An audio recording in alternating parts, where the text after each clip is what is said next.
નમસ્તે બાળકો, કેમ છો બધા? તો ચાલો આજે આપણે ધોરણ 4 વિષય હિન્દીમાં આગળના પાઠની સમજૂતી મેળવીશું.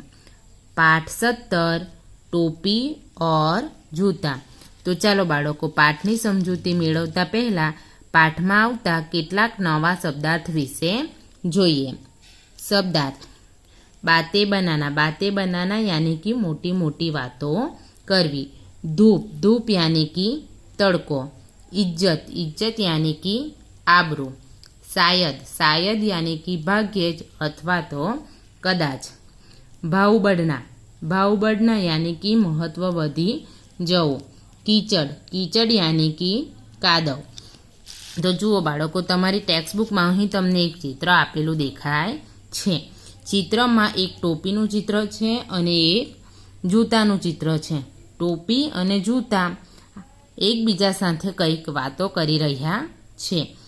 टोपी अने जूता एकबीजा साथे शुं वातो करी रह्या छे ते आपणे पाठ द्वारा समजवानो प्रयत्न करीशुं. तो चालो बाळको, हवे आपणे पाठनी समजूती मेळवीए.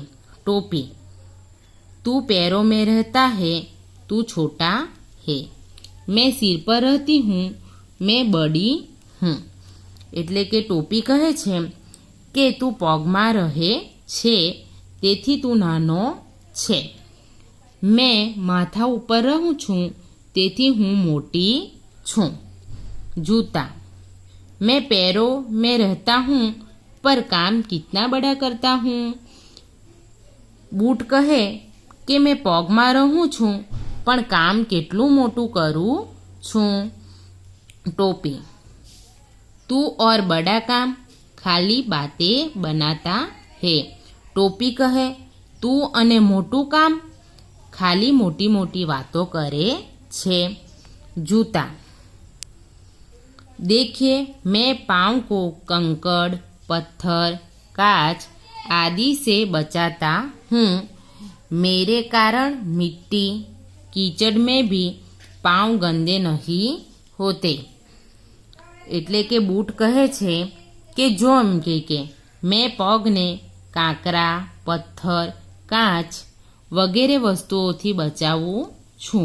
મારા કારણે જ માટી અને કાદવમાં પણ પગ ગંદા થતા નથી. टोपी: मैं भी आदमी के सिर को धूप और धूल से बचाती हूँ. मैं आदमी की इज्जत बढ़ाती हूँ. टोपी कहे मैं पण माणसना माथा उपर रहूं छूं अने माणसना माथाने तड़को अने धूळथी बचावुं छूं अने माणसनी आबरू पण वधारूं छूं. जूता: तू सिर पर न हो तो भी आदमी का काम चलता है, पर मेरे बिना तो काम बिल्कुल नहीं चलता. देख लो सड़क पर चलते लोगों को. टोपी शायद ही किसी के सिर पर हो, पर बिना जूते या चप्पल के कोई नहीं होता. आज आदमी की इज्जत उसके जूतों से होती है. एटले के बूट कहे छे के तू माथा पर न हो तो एम के माणसनुं कोई पण काम अटकी जतुं नथी.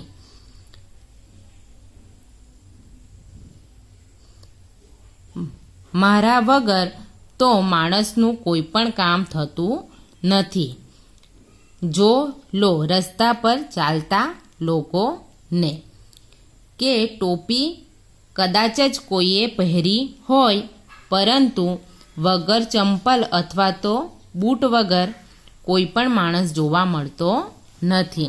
एटले के रस्ता उपर कोई पण माणस बूट के चंपल पहेर्या वगरनो જોવા મળતો નથી. બધાએ જ બૂટ કે ચંપલ પહેરી હોય છે. આજ આદમી की इज्जत उसके जूतों से होती है. કે આજે માણસની આબરૂ તેની ચંપલ દ્વારા થાય છે. टोपी: हाँ, आजकल तेरा भाव बढ़ गया है. कुछ भी हो, हम दोनों मनुष्य की सेवा करते हैं. सेवा ही हमारा धर्म है.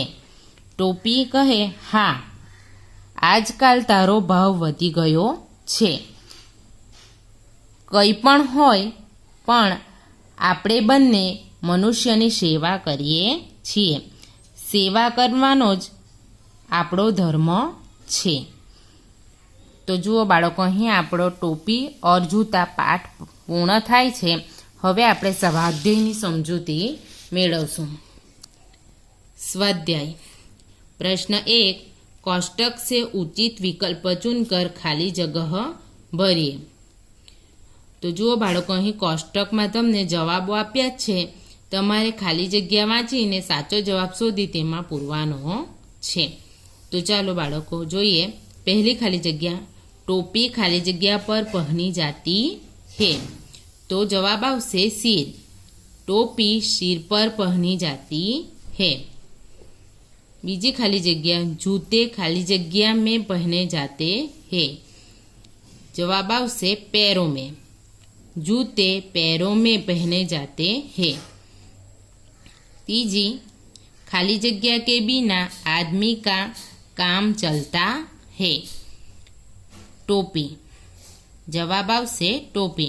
टोपी के बिना आदमी का काम चलता है. चौथी खाली जगह, आज आदमी की इज्जत उसके खाली जगह से होती है. जूतों से. आज आदमी की इज्जत उसके जूतों से होती है. पांचवूं, टोपी और जूते खाली जगह की सेवा करते हैं. मनुष्य. टोपी और जूते मनुष्य की सेवा करते हैं. प्रश्न 2 निम्नलिखित वाक्य कौन बोलता है, लिखिए. पहलू, खाली बातें बनाता है. कौन बोले छे? तो टोपी. बीजू, देख लो सड़क पर चलते लोगों को. जूता. यह वाक्य कौन बोलता है? जूता. तीजू, सेवा ही हमारा धर्म है. कौन बोलता है यह वाक्य? टोपी. प्रश्न 3 निम्नलिखित प्रश्नों के उत्तर लिखिए. અહીં આપણે પ્રશ્નોના જવાબો લખવાના છે. પહેલો પ્રશ્ન, टोपी खुद को बड़ी क्यों मानती है? टोपी खुद को बड़ी मानती है क्योंकि टोपी आदमी के सिर पर होती है, यानी कि सिर पर रहती है. प्रश्न 2 टोपी जूते को छोटा क्यों बताती है? टोपी जूते को छोटा मानती है क्योंकि जूता पैरों में रहता है.